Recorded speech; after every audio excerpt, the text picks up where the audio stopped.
എന്താണ് പ്രമേഹം? പ്രമേഹ രോഗത്തിനുള്ള കാരണങ്ങൾ എന്തൊക്കെയാണ്? ആയുർവേദ പ്രകാരം പ്രമേഹ രോഗം ഉണ്ടാകാനുള്ള ഒരു വ്യക്തിക്ക് പ്രമേഹ രോഗം ഉണ്ടാകുവാനുള്ള കാരണങ്ങൾ എന്തൊക്കെയാണ്? അലോപ്പതി പ്രകാരം എന്തൊക്കെയാണ് ടൈപ്പ് 1 ഡയബറ്റീസിനും ടൈപ്പ് 2 ഡയബറ്റീസിനും ഒക്കെ ഉണ്ടാവാനുള്ള കാരണങ്ങളെന്ന് നമുക്ക് നോക്കാം. നമസ്കാരം, വരദ ആയുർവേദിക്സിലേക്ക് എല്ലാവർക്കും സ്വാഗതം. ഞാൻ ഡോക്ടർ അഞ്ജന. അപ്പോൾ വീഡിയോയിലേക്ക് പോകുന്നതിന് മുൻപായി ഒരു അപേക്ഷ. നിങ്ങൾ ഈ ചാനൽ ഇതുവരെ സബ്സ്ക്രൈബ് ചെയ്തില്ലെങ്കിൽ സബ്സ്ക്രൈബ് ചെയ്യുക. ഞങ്ങളുടെ പുതിയ വീഡിയോകൾ വരുമ്പോൾ അറിയുന്നതിനായി ആ ബെല്ലൈക്കൺ കൂടെ ഒന്ന് ക്ലിക്ക് ചെയ്യുക. അപ്പോൾ ആദ്യമായി പറയട്ടെ, പ്രമേഹ രോഗം എന്ന് പറഞ്ഞാൽ എന്താണ്? പ്രമേഹം നമ്മൾ സാധാരണയായിട്ട് കേൾക്കുന്നുണ്ട്, ഒരു വ്യക്തിക്ക് ഷുഗറാണ് അല്ലെങ്കിൽ ഷുഗർ വന്നു എന്നൊക്കെ പറഞ്ഞ് കേൾക്കാറുണ്ട്. അപ്പോൾ എന്താണ് ഈ ഷുഗർ?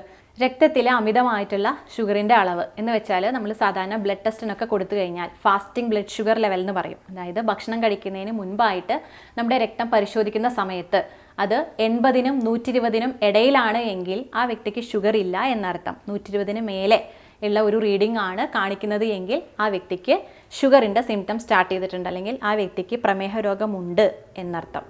ഇനി എന്താണ് PPBS അല്ലെങ്കിൽ ഭക്ഷണശേഷം ഒരു വ്യക്തിയുടെ രക്തം പരിശോധിക്കുമ്പോൾ എങ്ങനെയാണ് അയാൾക്ക് ഷുഗർ ഉണ്ടെന്ന് മനസ്സിലാവുന്നത് നമുക്ക് നോക്കാം. അതായത് സാധാരണയായിട്ട് 120നും 180നും ഇടയിലൊക്കെയാണ് ഷുഗറിൻ്റെ ലെവല് റീഡിങ് കാണിക്കുന്നത് എങ്കിൽ അയാൾക്ക് സാധാരണയായിട്ട് പ്രമേഹ രോഗമില്ല, അല്ലെങ്കിൽ കൺട്രോൾഡ് ആണെന്നാണ് നമ്മൾ മനസ്സിലാക്കേണ്ടത്.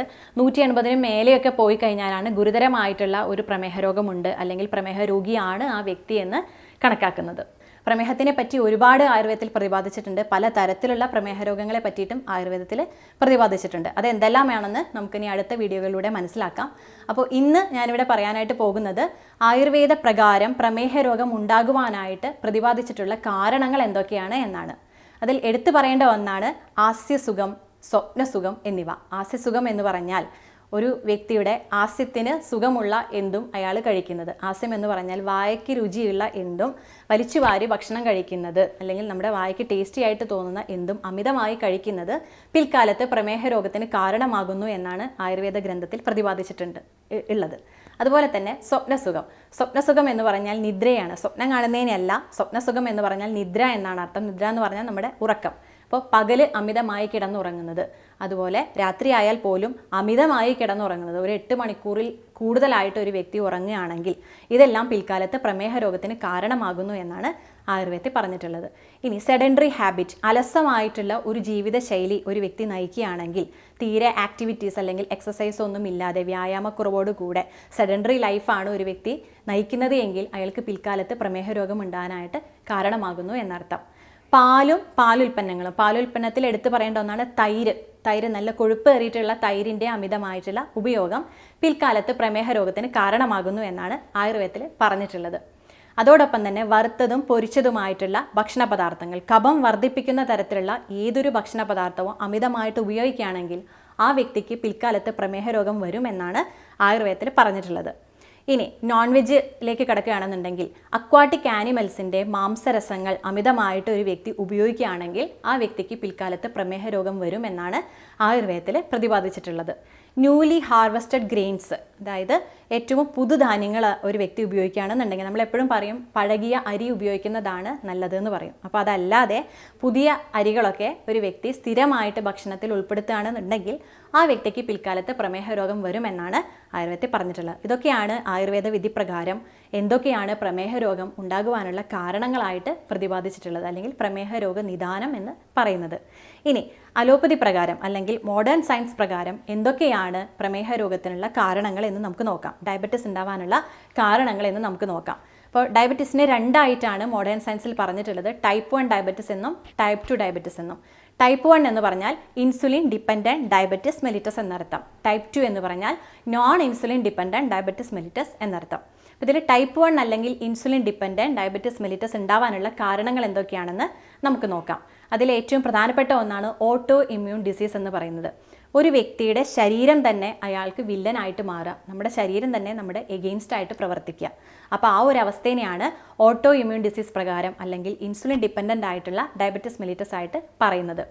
ഇനി മറ്റൊരു പ്രധാന കാരണം എന്ന് പറയുന്നത് ഏതെങ്കിലും തരത്തിലുള്ള വൈറൽ ഇൻഫെക്ഷൻ ഒരാളുടെ ശരീരത്തിൽ വന്നു കഴിഞ്ഞാൽ ചിലപ്പോൾ പിൽക്കാലത്ത് പ്രമേഹ രോഗത്തിന് കാരണമായി. ഇപ്പോൾ ഏറ്റവും പുതിയതായിട്ട് പറയട്ടെ, കൊറോണ വൈറസ് ഒക്കെ ബാധിച്ച വ്യക്തികളിൽ ഷുഗറിനുള്ള ചാൻസസ് കൂടുതലാണെന്ന് ചില പഠനങ്ങളൊക്കെ തെളിയിക്കുന്നുണ്ട്. അപ്പോൾ ഇതുപോലെയുള്ള വൈറൽ ഇൻഫെക്ഷൻസ് ഒരുപക്ഷെ പിന്നീട് പ്രമേഹ രോഗത്തിന് കാരണമായേക്കാം എന്നർത്ഥം. ഇനി വളരെ റെയർ ആയിട്ട് എന്നിരുന്നാൽ പോലും ചില വ്യക്തികളിൽ ഈ ഒരു കാരണം കൊണ്ട് കൂടെ ഈ ഇൻസുലിൻ ഡിപ്പെൻഡൻറ്റ് ഡയബറ്റിസ് മെലിറ്റസ് ഉണ്ടാവുന്നുണ്ട്. അതായത് പാങ്ക്രിയാസിന് ഏൽക്കുന്ന ഇഞ്ചുറി. ഇപ്പോൾ ചില ഇഞ്ചുറി കൊണ്ടൊക്കെ പാങ്ക്രിയാസ് റിമൂവ് ചെയ്യേണ്ട ഒരു അവസ്ഥയൊക്കെ ഉണ്ടായിട്ടുണ്ടെങ്കിൽ ആ വ്യക്തിയിലും ഇൻസുലിൻ ഡിപ്പെൻഡൻറ്റ് ഡയബറ്റിസ് മെലിറ്റസ് അഥവാ ടൈപ്പ് 1 ഡയബറ്റിസ് ഉണ്ടാകുവാനായിട്ട് കാരണമാകുന്നു. ഇനി എന്താണ് ടൈപ്പ് 2 ഡയബറ്റിസ് അല്ലെങ്കിൽ non insulin dependent diabetes mellitus എന്ന് നമുക്ക് നോക്കാം. ചില വ്യക്തികളിൽ അവരുടെ ഫാമിലി ഹിസ്റ്ററിയിൽ അച്ഛൻ, അമ്മ, സഹോദരങ്ങൾ എല്ലാവർക്കും ഷുഗർ ഉണ്ട് എന്ന് പറയും. അപ്പോൾ അങ്ങനെയുള്ളവർക്ക് ഈ ഷുഗർ ഉണ്ടാവാനുള്ള ചാൻസസ് കൂടുതലാണെന്നൊക്കെ നമ്മൾ പറഞ്ഞു കേട്ടിട്ടുണ്ട്. അപ്പോൾ ഇതിനെയാണ് non insulin dependent diabetes mellitus എന്ന കാറ്റഗറിയിൽ പെടുത്തിയിരിക്കുന്നത്. അതോടൊപ്പം തന്നെ ചില അൺഹെൽത്തി ആയിട്ടുള്ള ഭക്ഷണശീലങ്ങൾ, അമിതമായിട്ട് മധുരം, സ്വീറ്റ്സ് അമിതമായിട്ട് ഉപയോഗിക്കുക, ബേക്കറി പ്രൊഡക്ട്സ് അമിതമായിട്ട് ഉപയോഗിക്കുക, മൈദ അടങ്ങിയിട്ടുള്ള ഭക്ഷണങ്ങൾ അമിതമായിട്ട് ഉപയോഗിക്കുക. അപ്പോൾ ഇങ്ങനെയൊക്കെ ചെയ്തു കഴിഞ്ഞാൽ പിൽക്കാലത്ത് ഷുഗർ ഉണ്ടാവുമെന്ന് പറയാറുണ്ട്. അപ്പോൾ അതിൻ്റെ കാരണം ഇവിടെയാണ് പ്രതിപാദിച്ചിട്ടുള്ളത്. അതായത് non insulin dependent diabetes mellitus ആണ് അൺഹെൽത്തി ഫുഡ് ഹാബിറ്റ്സ് കൊണ്ടുണ്ടാവുന്ന ഡയബറ്റിസ് എന്ന് പറയുന്നത്.